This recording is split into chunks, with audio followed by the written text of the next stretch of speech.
Welcome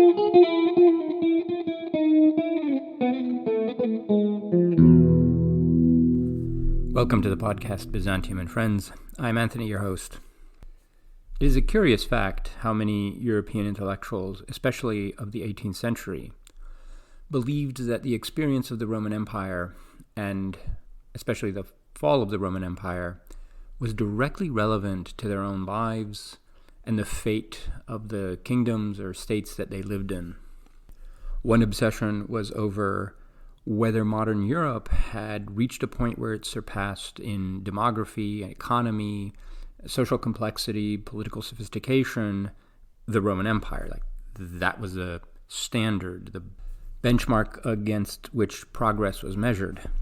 But the fall of the empire also elicited considerable anxiety, and it still does.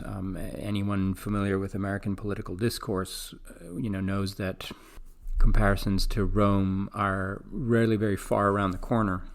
I want to read to you a couple of sentences from the chapter 38 of Edward Gibbon's History of the Decline and Fall of the Roman Empire. And this is a passage where he has just been comparing modern Europe to the Roman Empire, to Europe's advantage, finding that it's a much more sophisticated and developed political network of political systems. But then he goes on to consider the possibility of a recurrence of the fall of the Roman Empire. This is, after all, in a chapter on one of the barbarian kingdoms that succeeded the Roman Empire in the West.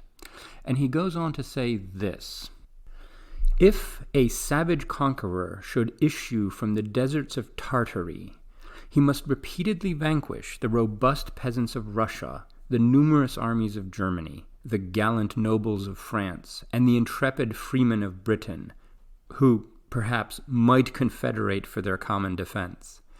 Should the victorious barbarians carry slavery and desolation as far as the Atlantic Ocean, 10,000 vessels would transport beyond their pursuit the remains of civilized society, and Europe would revive and flourish in the American world, which is already filled with her colonies and institutions." Gibbon was considering here a scenario wherein a barbarian invasion issues from Tartary, this is Central Asia, and specifically a reference to the Mongols, and pushes the Europeans out of Europe, and they take to their ships and seek refuge in America. He did not believe this was a likely scenario. Yet he was right to associate such a scenario with Tartary, because the Mongols were the last of the great Central Asian invaders that troubled Europe between the fall of the Roman Empire and subsequent European history. They had been preceded by the Goths and Huns and Avars and the Magyars, but the Mongol threat was in its time possibly the most terrifying in the 13th century. And it left a lasting impression, and even the 18th century lived still within its grip. It was just one of those cataclysmic events that comes seemingly out of nowhere with no warning, like an earthquake or a volcano. There's nothing that you can do to cause it, prevent it, and there's not much that you can do when it happens than try to survive it. Now, however much Europe was touched around the edges by the Mongol invasions, it was nothing compared to what the Middle East experienced. There we had some massive upheavals and a dramatic change in the entire framework of the international scene. Now, as it happens, the East Romans had just experienced their own cataclysm in the form of the Fourth Crusade, which had broken the Roman Empire into pieces. Paradoxically, this may have mitigated the impact of the Mongol invasions just a few decades later on, because the East Romans formed small pockets, small polities that were at the end of any possible Mongol trajectory toward them. So you would have to go down through Eastern Europe, all the way down to the Balkans, all the way down into Greece, so at the very, very end and the tip of the Balkan Peninsula. Or if you're coming from Asia, you would have to go all across Asia Minor, all the way to the end, to the coast of the Aegean in order to find the pockets of independent Roman power. These pockets were also much smaller and so less tempting than a larger and sort of more robust Roman Empire would have been in the eyes of Mongol invaders. And so oddly, the Romans weathered the storm slightly better than their neighbors and gained an advantage over them because of it. My guest today to talk about the history of these events and the geostrategic context is Nicholas Morton, a professor at Nottingham Trent University in the UK. And as it happens, he has just published a book on this topic called The Mongol Storm, Making and Breaking Empires in the Medieval Near East. I think it was just released a few days ago in the US. I have just read it. I strongly recommend it if you want to understand what was going on in the Near East in the 13th century. This is a very complicated period, but Nick lays it all out very clearly, and it includes both narrative and analysis, ranging from changing economies to ethnographies, and I think he nicely sort of focuses his discussions, both narrative and analytical, around specific individuals, which makes it easy to follow, what's going on. And there are some pretty colorful individuals in this period. It really was a moment of opportunity for anybody who wanted to think out of the box.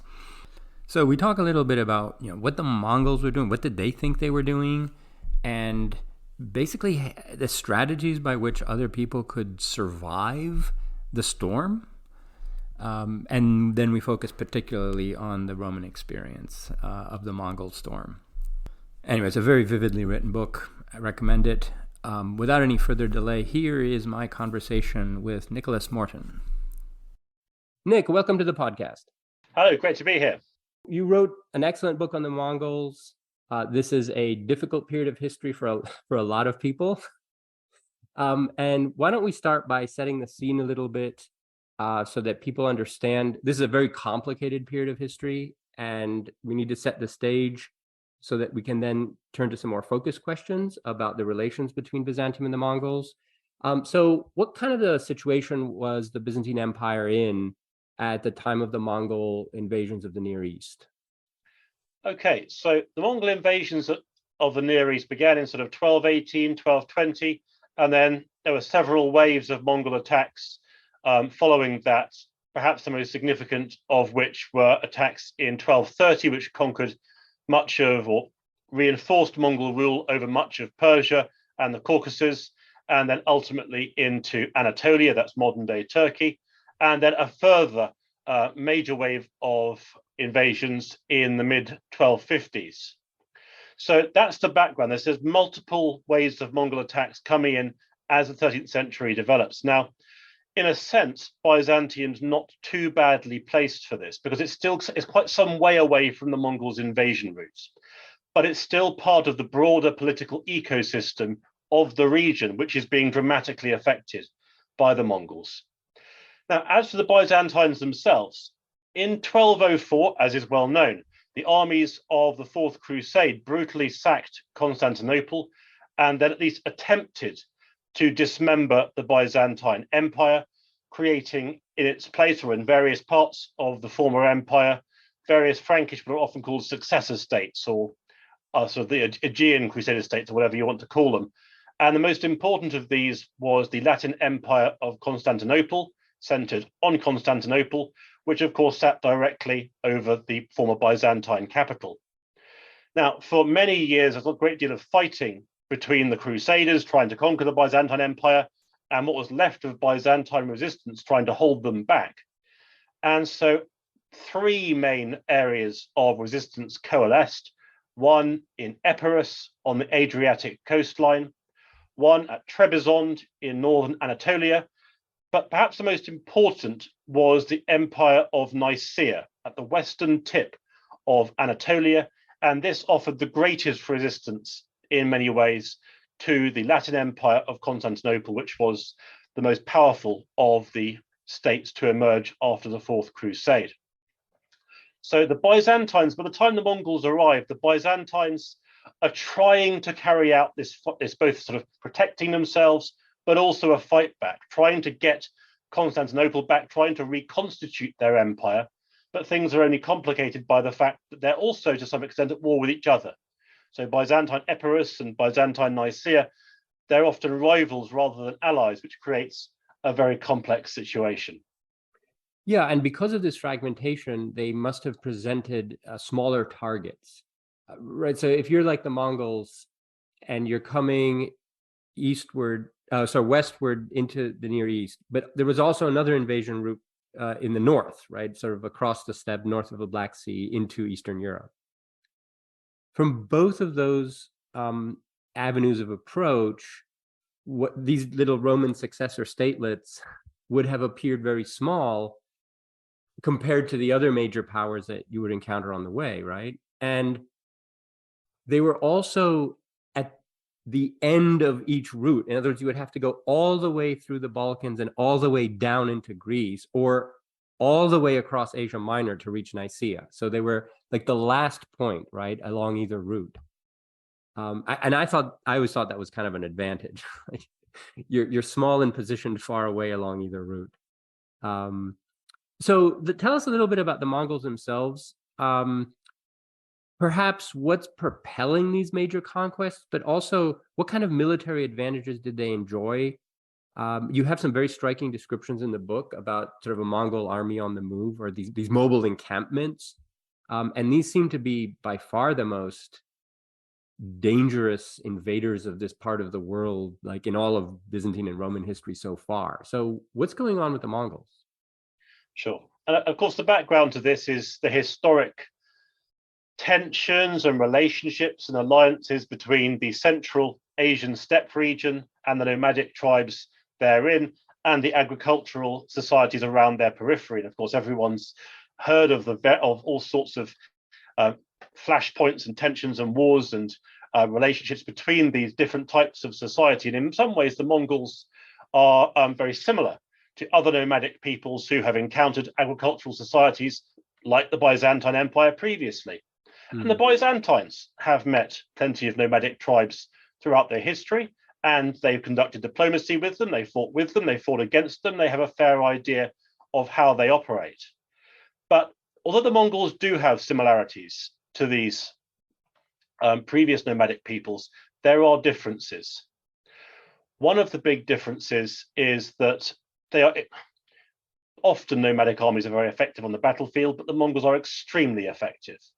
They seem to have a very advanced capacity both for learning and for picking up new techniques. Now, most army commanders can do this, but the Mongols do this very, very deliberately. And so when they realize that they lack a facility, for example, in siege warfare, they start to pick up siege engineers from the cities and towns they conquer, often in China, but also elsewhere. In the same vein, they don't just invade and try and conquer people. If they encounter a group of people who they like and think would sort of fit well within their own society, they will often insist on that society being merged with the Mongols. So they become almost Mongols in their own right, which will then serve to bulk up their armies. Mongols have also got some very effective commanders who just seem to have a really good eye for stratagems, often quite brutal stratagems, but very effective nonetheless. And of course, the factor running through all of this is that as the Mongols enjoy success, they enjoy more success. As their troops become more elite, as their commanders become more effective, and as their enemies become more and more convinced of the fact the Mongols simply can't be stopped. Right. And they use terror as a very effective weapon, it seemed to me. Like there are all of these stories that circulate at this time that indicate how absolutely terrified people were of a potential Mongol invasion. And that this terror by itself would sometimes cause you to submit from a distance rather than, face their armies, right? And so you have some very striking stories about this. Is this a strategy that they used, or is it just a literary trope in sources of that period? It's difficult to be sure. It's difficult to be sure exactly how self-conscious the Mongols are at deliberately creating terror. Some of the things they do, we hear stories of sort of piles of skulls and things. It could be a literary trope, although it does occur quite a lot, that kind of, or corpses being displayed rather than simply just being there. That would imply a self-conscious desire to create a degree of terror that you can never be quite sure what you're seeing in those accounts. I think it's probably much of the terror people felt is just from the sheer breadth of the Mongol conquests. They're everywhere. But by the 1240s, they're from the Pacific seaboard all the way to the borders of Hungary and Poland. Virtually no one proves able to stand against them. And so there is a very strong incentive to feel very afraid of them. But you're right. Societies have to come to a decision. They know the Mongols are coming. They know that they're going to have to face the question of what they're going to do about that. And basically, reactions seem to fall into one of three categories. The first is they can fight. And if you fight, well, you stand or fall by the fortunes of war. And of course, for most people, at least in the first half of the 13th century, that's pretty much everyone falls if they try and resist the Mongols. There are those who will submit early. So even before the Mongols are anywhere nearby.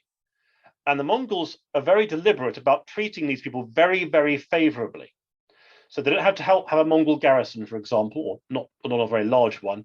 They don't have to pay a very large tribute. And so the Mongols are playing a very clear game here. If you resist us, there will be severe consequences. But if you embrace Mongol overlordship when you haven't really been threatened by us, we're actually going to treat you fairly well. And all of that creates an incentive, of course, to take the latter option. And the third option, I suppose, would be people who wait until the last minute to submit, but they may not get invaded, but then they have a much heavier tribute. They've got to hold a Mongol garrison, and that can be a great deal more challenging. Okay, so this is an interesting categorization. And we'll come back to it because as far as I understand it, the Byzantine approach was a fourth one, which was to do nothing for as long as possible. You're right. And just wait and see if the Mongols take out your neighbors and see what happens. But let's talk a little bit about what happens when you submit to the Mongols. Well, there you go. I'm like, so what kind of empire are they aspiring to? Like, what kind of command or control do they want to have over the political structure, the economies of conquered people? Like, what did the Mongol Empire look like or feel like to those who were in it?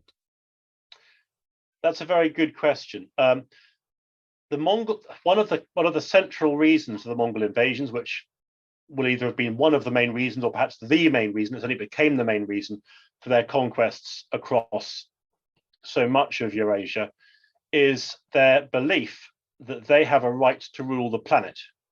And that right has been bestowed upon them by the eternal sky, which is a sort of spiritual force that they feel has invested them with authority over all human civilization.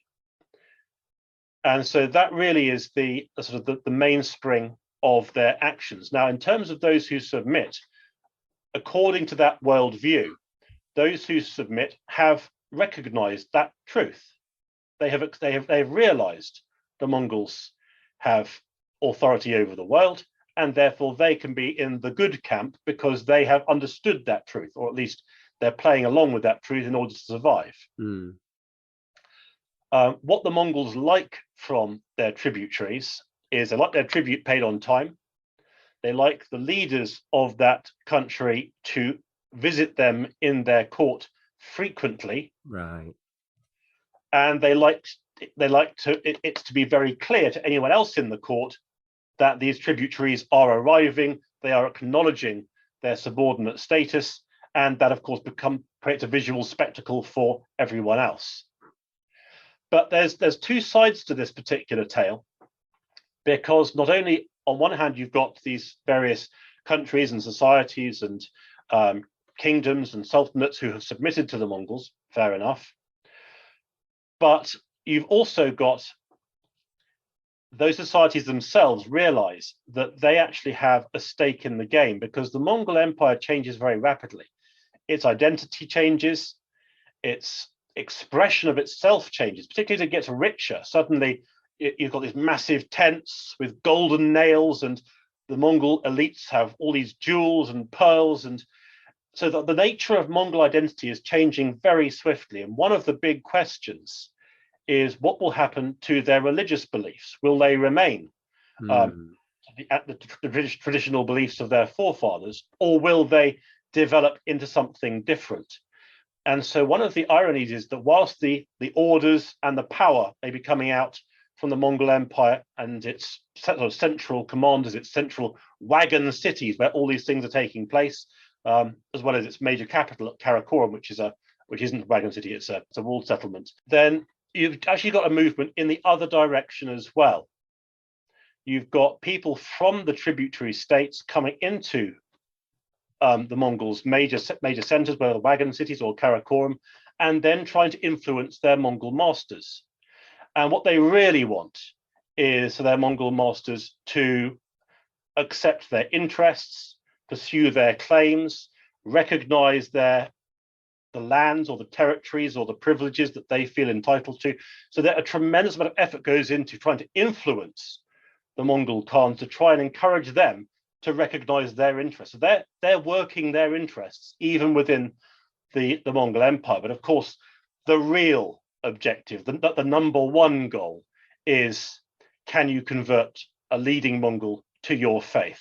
Right. In which case, so the thinking would go, they will become a great deal more tractable to your interests, to your policies, to what you are hoping for, whilst protecting you at the same time. So it's a strange two-way process. The Mongols are in charge, and they project that control on those who have submitted to them. But the submitted are also heading towards the Mongol Empire's major cities and wagon cities with their own agendas as well. That was well put. And that's a jackpot if you can get them to convert to Islam or Christianity or whatever. There's a lot of lobbying going on about that. And the sheer extent of this empire opens everyone's horizons in many ways, especially this requirement that you travel to Central Asia to indicate your submission. And all of a sudden, you're having to go to places where you only had a dim awareness of before. And this opens up all kinds of opportunities for trade and geography and so forth. And you talk about that in the book too. Can you indicate a little bit, so from the standpoint of the Aegean and the Black Sea, so people's positioned there, what do these new trade horizons look like? I mean, how do things change?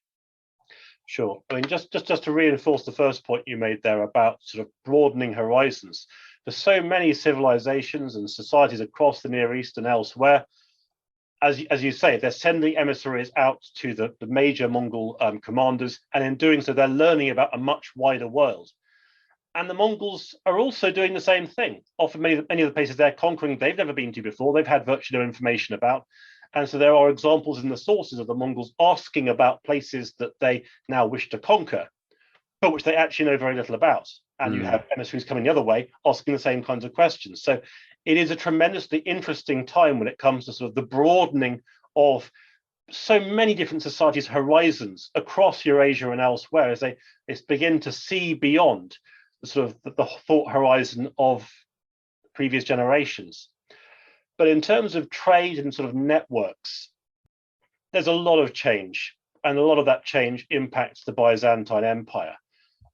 Some of the earliest changes, for my money at least, that would have affected the Byzantine Empire in a really big way will have been in the late 1230s, early 1240s, because as you rightly pointed out, you had a large Mongol army that goes sweeping through Western Eurasia, right all the way up to Hungary and Poland. And that army, within its many wars, its conquests, its raids, it displaces a lot of people. But many of those people are then captured, enslaved, and then sold into the Mediterranean slave trade. Many of them end up in Egypt, others end up elsewhere. But that too creates and expands an existing trade route of enslaved people in that area.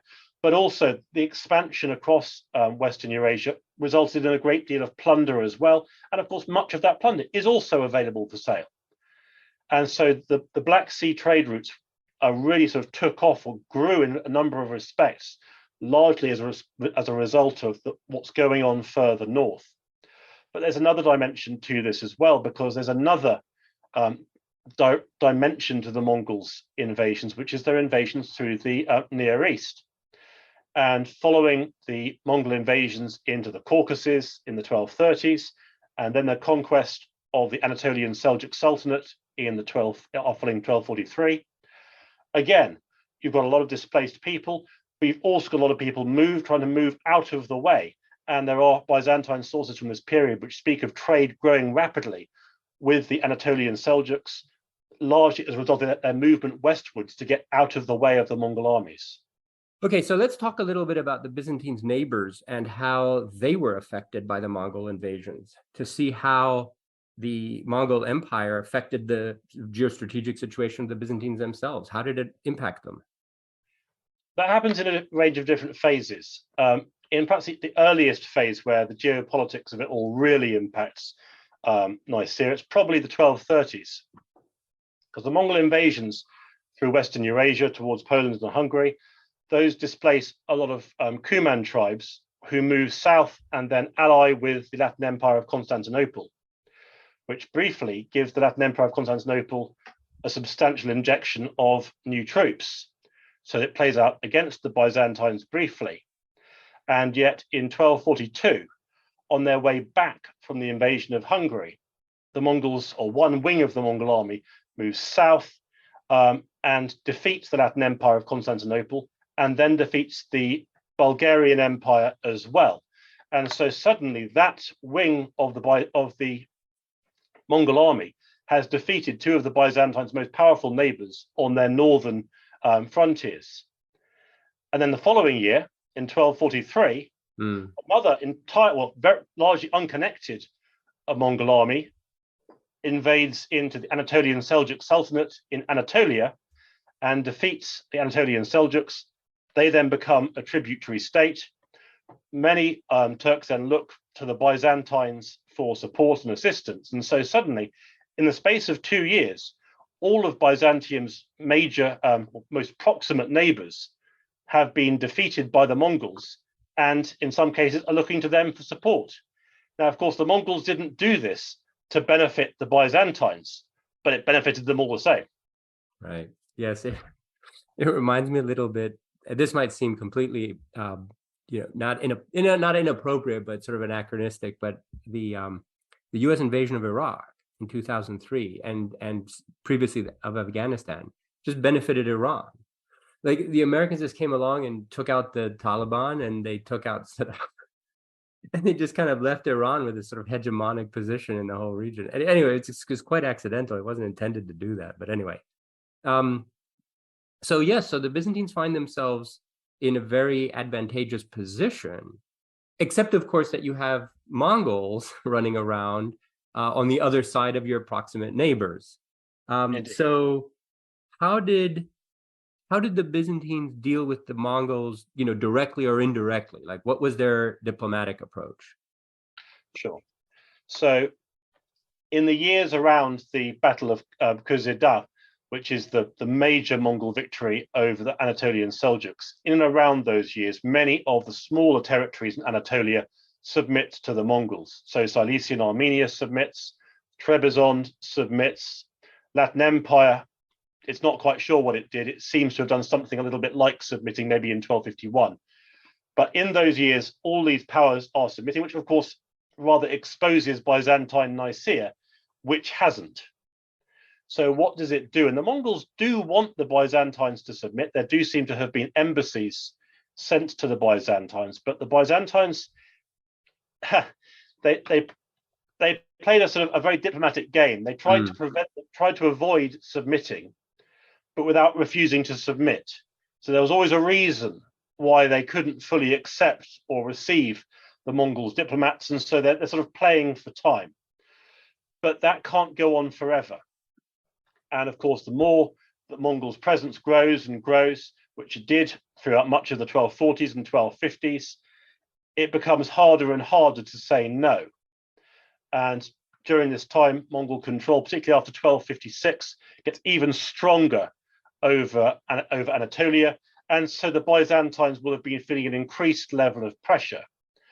And it's in 1256 also that you've got the major advance, at least into the Near East. The advance started a bit before this, of another huge Mongol army led by Hulagu, who was tasked with bringing additional areas in the Near East under Mongol control. Perhaps, I mean, the best known event in that invasion is the conquest of Baghdad in 1258, which resulted in enormous loss of life, of course.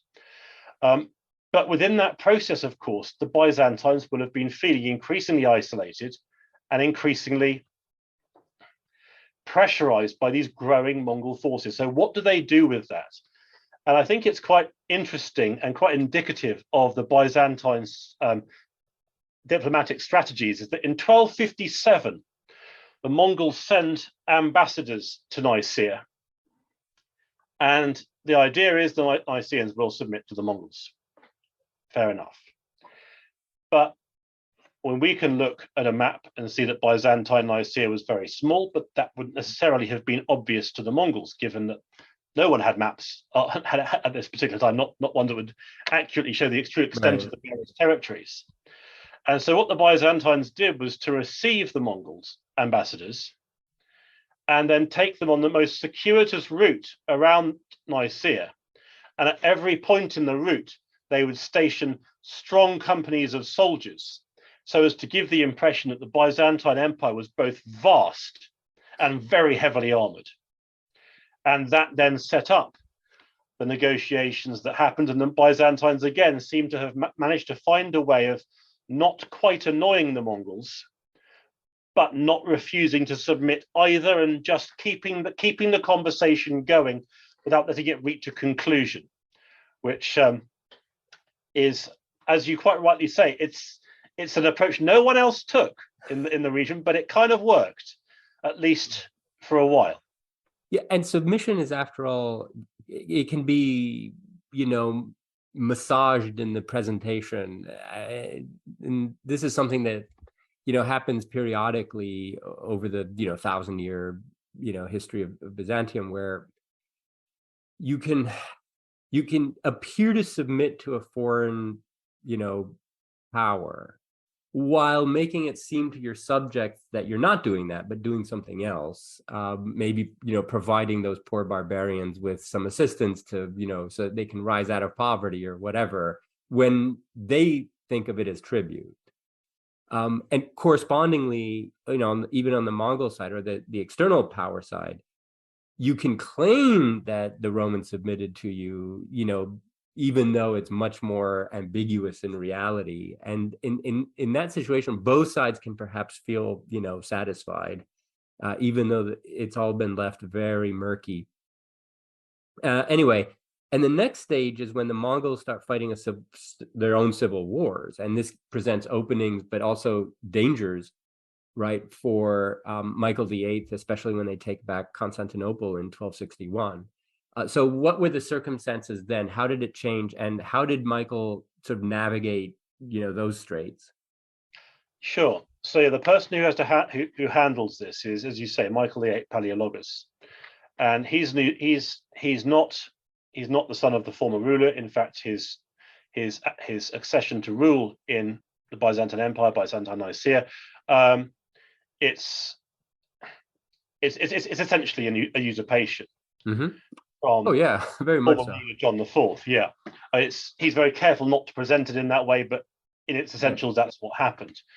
And yes, he is the ruler who reconquers Constantinople, and so in so many ways, his rule is a time of flourishing and growth.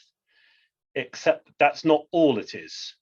It's a lot more complicated than that, because to the southeast you have Hulagu with an enormous Mongol army in the Caucasus and northern Syria, and Hulagu wants the Byzantines to submit. Now, we don't know exactly what that treaty looked like. It's very blurred, the actual agreement that was reached. Now, for myself, I don't doubt the Byzantines either submitted or at least gave the Mongols the impression they had submitted.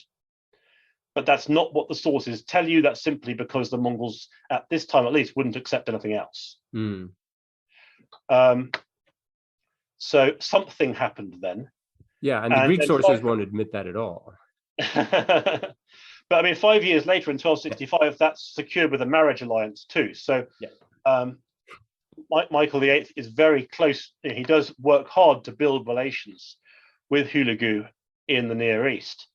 But as you quite rightly point out, it's in those early 1260s that you've got the beginnings of the major Mongol civil war between what will become known as the Khanates of the Golden Horde in Western Eurasia and Hulagu and the Ilkhanate in the Near East. And those are essentially two fragments of the broader Mongol Empire as it begins to break up during this period.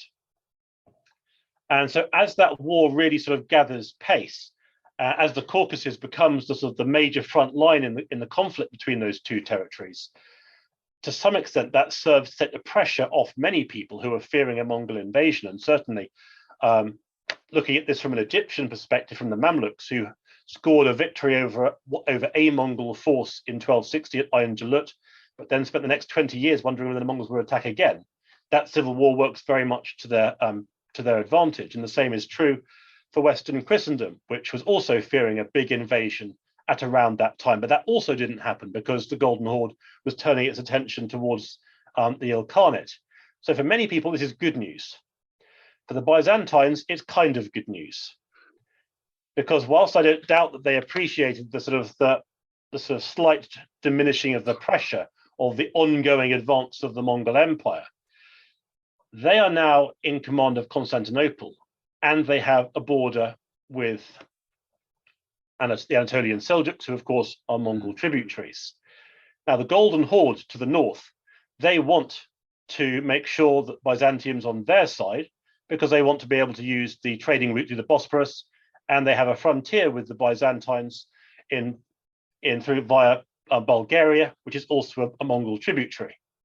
But the Ilkhanate in the Near East, they also want the Byzantines to be their allies because they have a border with the Byzantines in Western Anatolia. So the Byzantines find themselves in a position where they have two major Mongol powers, both of whom want them to be subordinate to them, but of course they can't be subordinate to both.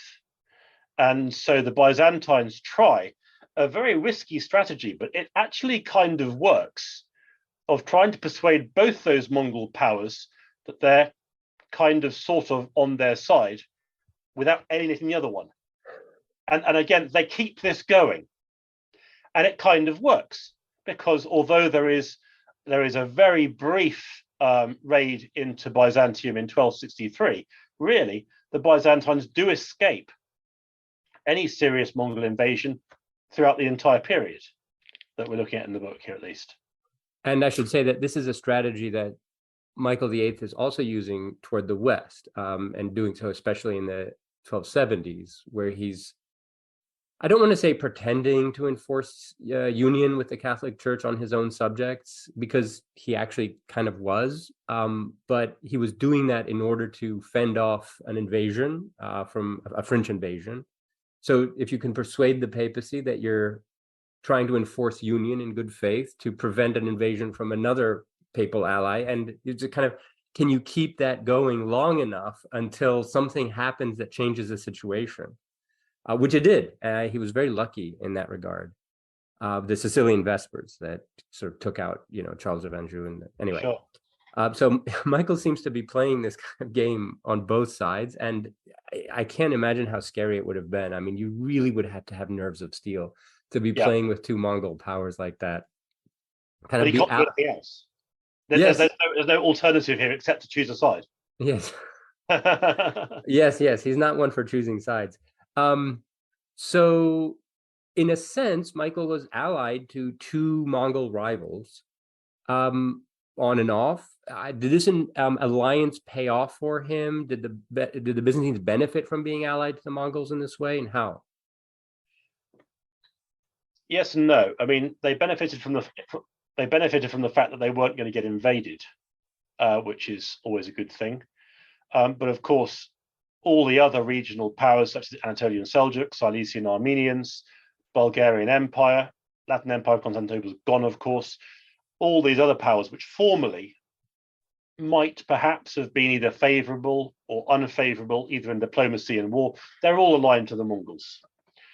So, in a sense, there is a safety net via being aligned with the Mongols, provided you can hold in tension the fact that you're allied to two Mongol rivals.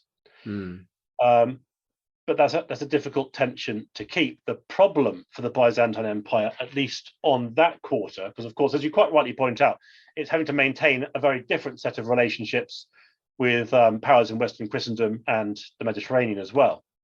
Yeah. The problem is that the Mongol invasions into the Near East and elsewhere displace a lot of people.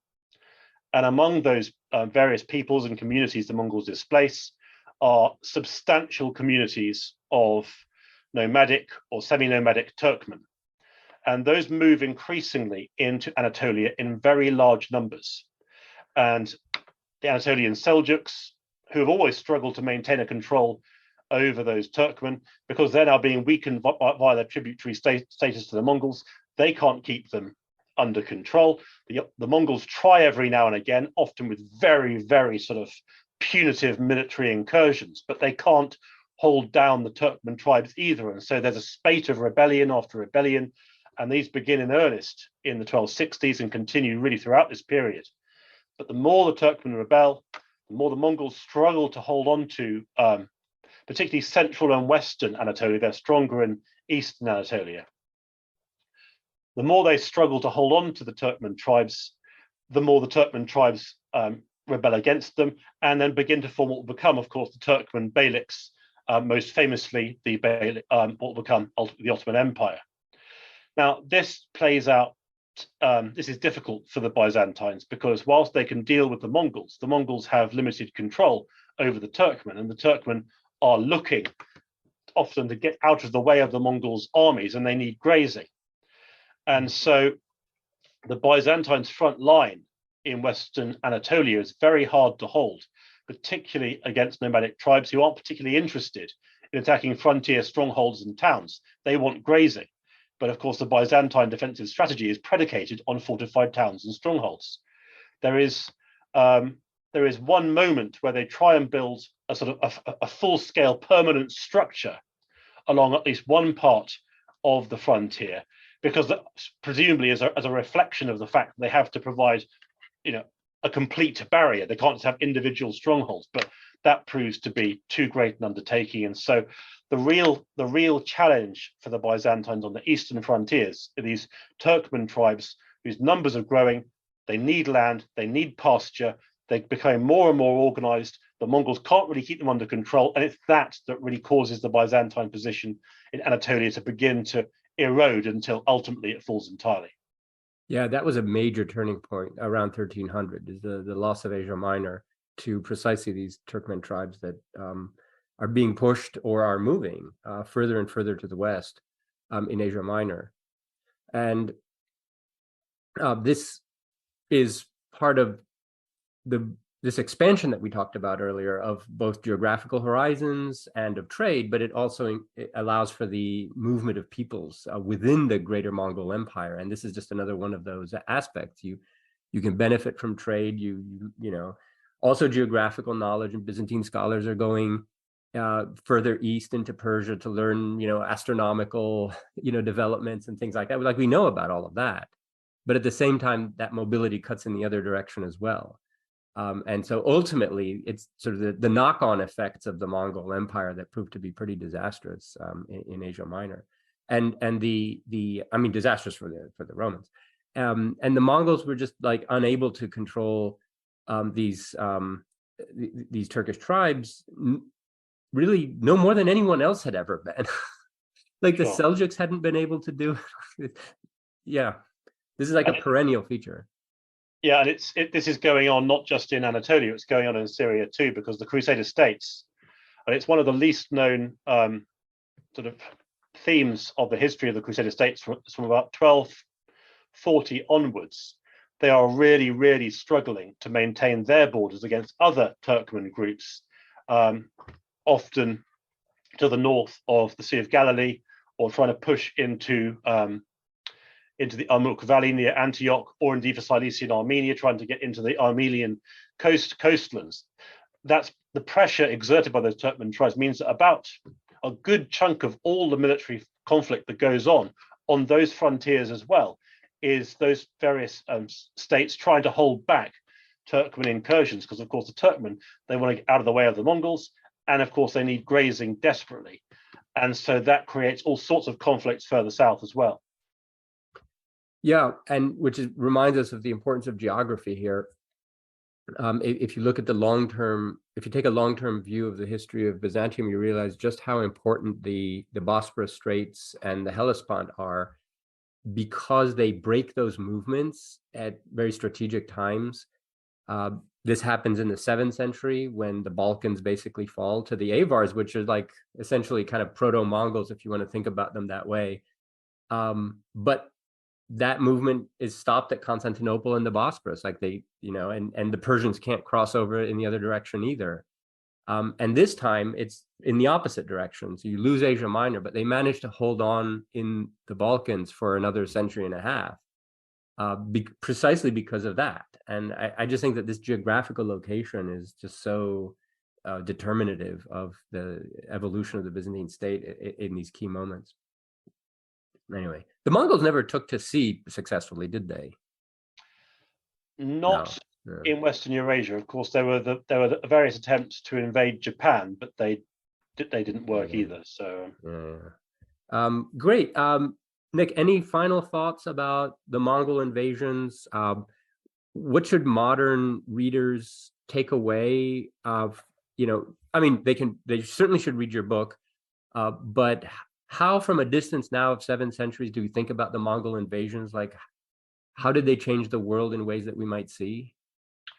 Sure. I mean, perhaps I can answer that just with reference to a long-standing question that goes back to childhood, really, which is the whole issue of the famous historic relationship between nomadic societies and agricultural societies. Now, as an academic, I realize that question is too simplistic because, of course, nomadic societies have an agricultural dimension to them, and agricultural societies have nomadic dimensions to them as well. But nonetheless, how does that relationship work?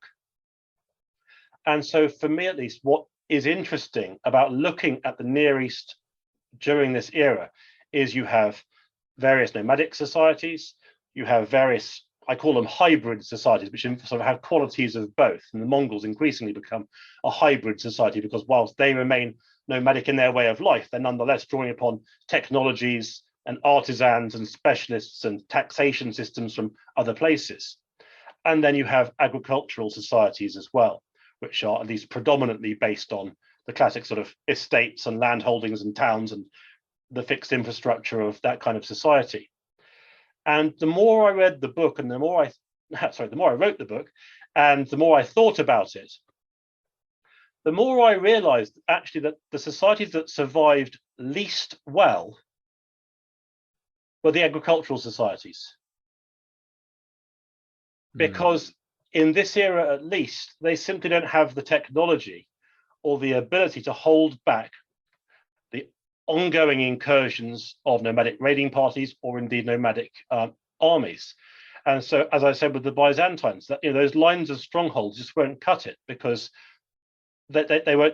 people won't stop to try and besiege those strongholds. They'll just go straight past them and seek out the grazing, and then the castle's garrison will eventually die of starvation and have to leave.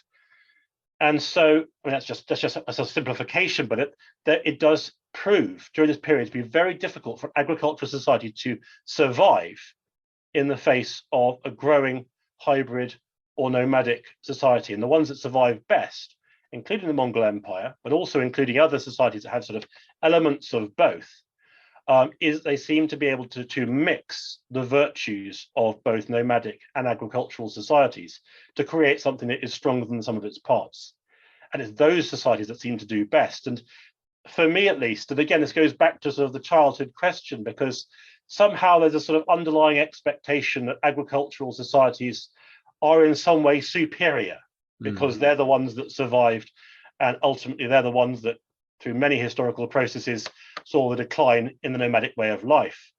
My point here is that is not the case, certainly not in this period, where in many cases it's the agricultural societies that are least resilient and least able to cope in the face of multiple different types of societies, all sort of conducting diplomacy and acting as rivals for one another in a fairly small space.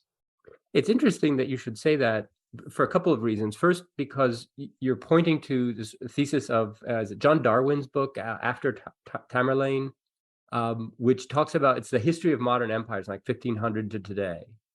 Okay. And he picks up essentially where you're leaving it right here. Like, okay.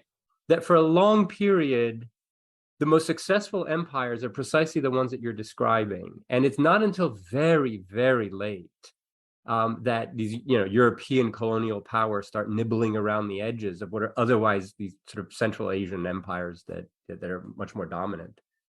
So I just made that connection. So it's interesting that your story ends where his picks up. With Tamerlane, who was like the last of the great, Mongol conquerors. In a way, I'm pondering the idea of writing a sequel to Mongol Storm, which might then embrace Tamerlane, or Timur the Lame. So yeah, right. I translated one of the sources for him, Laonikos Kalgokondilis, though he's writing from quite a distance and it's kind of garbled. It was fun to translate anyway. And the other interesting thing is that it's precisely in the terms that you just outlined that Byzantine writers in the 14th century talk about the issue. And I found it fascinating. There's a Byzantine intellectual, he was a statesman and philosopher, Theodoros Metochitis.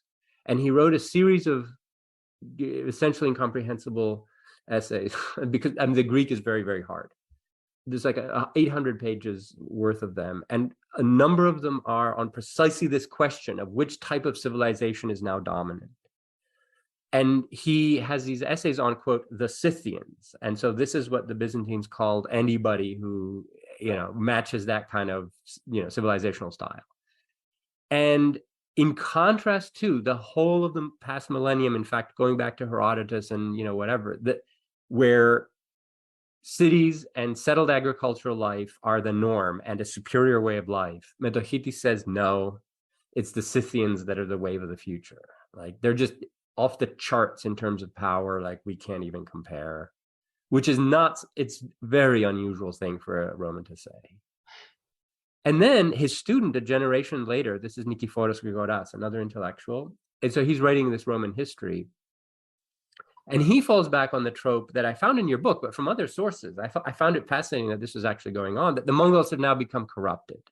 Like, they're all into jewels and fancy couches and lavish dinners. And so they're no longer the kind of threat. And he's writing around 1350. And that's the idea, or the idea similar to that, which I found inspiring, was Ibn Khaldun's analysis. Yeah. As dynasties go on, and as they become incredibly powerful, and as they acquire all that wealth and all the rest of it, that something within that the virtues that originally created the empire begin to sort of move away. Yeah. I don't know whether the Mongols' wealth affected their thinking, but certainly the question of how they divide up their vast territories, that became incredibly divisive, to the point at which they were actually prepared to carry out civil wars, ending their wars of expansion in order to pursue those claims. Yeah, and we don't have a Mongol Empire today. That doesn't last like the Roman. Anyway, though, there are actually some very interesting similarities in the way that the Romans and the Mongols created their empire. And this might sound counterintuitive to a lot of people, but when you were saying earlier that the Mongols forced people to join their armies and thereby sort of increase their strength, and there's this process of inclusion. Now, we normally think of inclusion as a good thing, but in these contexts, it can be incredibly coercive. And something similar happened at times with the spread of Roman citizenship. So you know how the Romans would extend citizenship to everybody, and it's very easy and tempting to take it as a sort of a benign view that the Romans have a very inclusive kind of sort of Commonwealth approach. But in the days of the Republic, this was often a way of punishing people. Mm. You give them Roman citizenship because then they're integrated into your military structures and they have to provide, it's not always a positive, anyway, whatever. Good. Nick, I enjoyed reading the book immensely. Thank you for writing it. And thank you also for coming onto the podcast. It was a pleasure to talk to you. It's great to be here. Thank you. So when you write the sequel, let me know. Certainly will. All right. Take care.